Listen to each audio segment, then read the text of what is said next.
दोस्तों, जहां हमारे देश में सेना के हर जवान को भगवान की तरह सम्मान दिया जाता है, जहां एक वर्दी, एक पद और एक जिम्मेदारी की अपनी अलग ही गरिमा होती है, वहीं इसी देश में एक ऐसा मामला सामने आया है जिसने न सिर्फ उस सम्मान को ठेस पहुंचाई है, बल्कि एक उम्र, एक पद और एक भरोसे की पूरी गरिमा को धूमिल कर दिया है। एक ऐसा शख्स जो कभी मर्चेंट नेवी में कैप्टन के पद पर रहा, जिसे अनुशासन, जिम्मेदारी और सम्मान की मिसाल माना जाना चाहिए था। लेकिन दोस्तों, वक्त के साथ इस शख्स ने अपना रास्ता बदला और बन बैठा एक तथाकथित ज्योतिषी, एक गुरु। लोग उसके पास उम्मीद लेकर आते थे, अपनी परेशानियों का हल ढूंढने, अपने जीवन को बेहतर बनाने। लेकिन किसी ने ये नहीं सोचा था कि यही भरोसा एक दिन सबसे बड़ा धोखा बन जाएगा। दोस्तों, जिस शख्स की बात मैं आपसे कर रहा हूं, उसका नाम है अशोक खरात।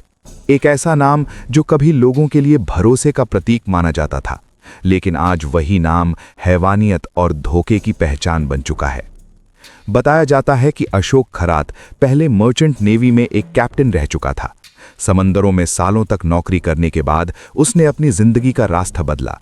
वो बना एक ज्योतिषी, एक तथाकथित आध्यात्मिक गुरु। नासिक में उसने अपना एक प्रभावशाली नेटवर्क खड़ा किया। लोग दूर दूर से उसके पास अपनी परेशानियां लेकर आने लगे। वो खुद को ऐसा इंसान बताता था जो ग्रह नक्षत्र देखकर लोगों का भविष्य बदल सकता है, जो हर समस्या का समाधान दे सकता है। धीरे धीरे उसका असर इतना बढ़ा कि राजनैतिक और रसूखदार लोगों तक उसकी पहुंच बताई जाने लगी। लोग उसे कैप्टन कहकर बुलाते थे और शायद यही नाम लोगों के भरोसे को और मजबूत कर देता था। लेकिन दोस्तों, कहानी का सच इससे कहीं ज्यादा खौफनाक है। दोस्तों, अब सवाल ये उठता है कि आखिर अशोक खरात ने किया क्या है? कौन सा ऐसा काला सच है जो अब धीरे धीरे सामने आ रहा है? रिपोर्ट्स के मुताबिक अशोक खरात पर आरोप है कि उसने महिलाओं को अपने जाल में फंसाकर उनका शोषण किया।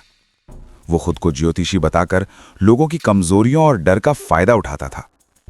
कहा जाता है कि वो महिलाओं को डराता था कि अगर तुमने मेरी बात नहीं मानी तो तुम्हारे पति या परिवार के साथ कुछ बुरा हो जाएगा, और इसी डर के सहारे वो उन्हें अपने कंट्रोल में ले आता था।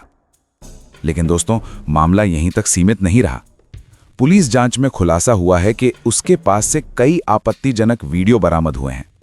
बताया जा रहा है कि ये वीडियो उसी शोषण के दौरान बनाए गए थे और बाद में इन्हीं के जरिए महिलाओं को ब्लैकमेल किया जाता था। दरअसल एक पीड़ित महिला का वीडियो अचानक उसके परिवार तक पहुंच गया। बताया जा रहा है कि खरात के ऑफिस में काम करने वाले एक शख्स ने यह वीडियो महिला के रिश्तेदार को भेज दिया। जैसे ही परिवार को इस सच्चाई का पता चला, मामला तुरंत पुलिस तक पहुंचाया गया। इसके बाद पीड़िता ने हिम्मत जुटाकर शिकायत दर्ज कराई और पुलिस ने तुरंत कार्रवाई करते हुए अशोक खरात को गिरफ्तार कर लिया। जांच के दौरान कई डिजिटल सबूत मिले, आपत्तिजनक वीडियो और कुछ रिपोर्ट्स में हथियार मिलने की भी बात सामने आई है। दोस्तों, जैसे जैसे जांच आगे बढ़ रही है, वैसे वैसे इस केस की परतें खुलती जा रही हैं। और सबसे चौंकाने वाली बात यह है कि अब शक जताया जा रहा है कि इस मामले में और भी महिलाएं पीड़ित हो सकती हैं। यानी ये सिर्फ एक केस नहीं, बल्कि एक बड़ा नेटवर्क भी हो सकता है। अब इस पूरे मामले की जांच के लिए स्पेशल इन्वेस्टिगेशन टीम बनाई गई है। दोस्तों, ये मामला सिर्फ एक अपराध नहीं है, ये समाज के उस अंधे भरोसे पर सवाल है जिसका फायदा उठाकर कुछ लोग हैवानियत की हदें पार कर देते हैं।